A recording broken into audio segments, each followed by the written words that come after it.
Here at CC Forum, I'm talking to Eddie Hughes, and he is from the Conservative Party, and he's really into blockchain. I mean, that is a rare sort in the Netherlands. Member of parliaments who know anything about blockchain. Why did you get involved?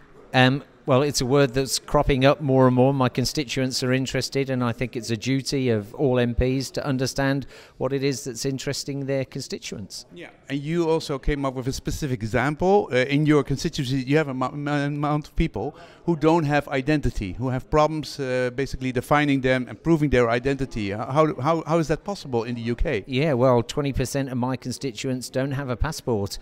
And so for those who can't find their birth certificate, they have problems identifying themselves. So it feels to me this would be an excellent opportunity to deploy blockchain for the government to help people identify themselves. Because without a birth certificate you cannot have a government identity, but they need an identity anyway, and the blockchain could help in that respect. How could it help? Absolutely. We're introducing a single benefit now, universal credit, that merges together 6 other benefits. So if people want to claim that benefit, they need to be able to identify themselves to prove their entitlement. And that's where the problem comes in. So if they have that identity kept secure by blockchain, I think that's a great idea for the future. Okay, so it's not it's a proposal you say it should be there, and government come up with a proposal to make this. Well, I think government needs to start looking at loads of uses, and I mentioned one in the panel earlier. The idea of tracking our donations to international aid to other countries, I think there's an opportunity for a lot of leakage, big cash money disappearing along the supply chain there. And I think blockchain would provide a great solution to keep our money secure.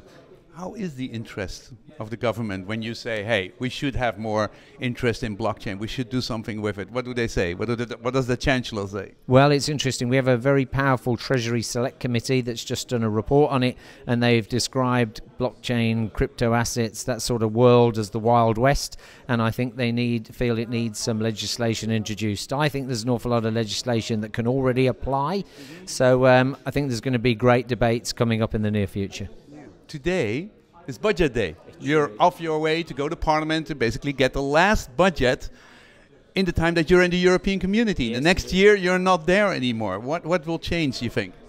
Well, I'm hoping the Chancellor is going to spend some of the money because things are better financially for the country than predictions had suggested. So I'm hoping there's going to be money spent on the traditional services like health, policing and education. And when Europe is disappearing, England has more room to basically make up their own policy. Will that give room for blockchain solutions? Well, I think this is a very exciting point in Britain's history. There's going to be a lot of innovation going on around the world, and I think Britain needs to lead on some of that, and blockchain is going to be pivotal to it. Yeah. Never spoil a good crisis. Well, no, exactly. Just maximize what you get from the opportunity. Okay. A member of parliament who is excited about blockchain. Didn't you say that we should have a chief blockchain officer here in the government? I think that's a great idea, and I think I saw some people on the panel who could be possible contenders for that role. Okay, so member of parliament in the Netherlands, come on. If you have a problem, talk to Eddie Hughes. He knows something about it. While he is still in Europe, take the opportunity.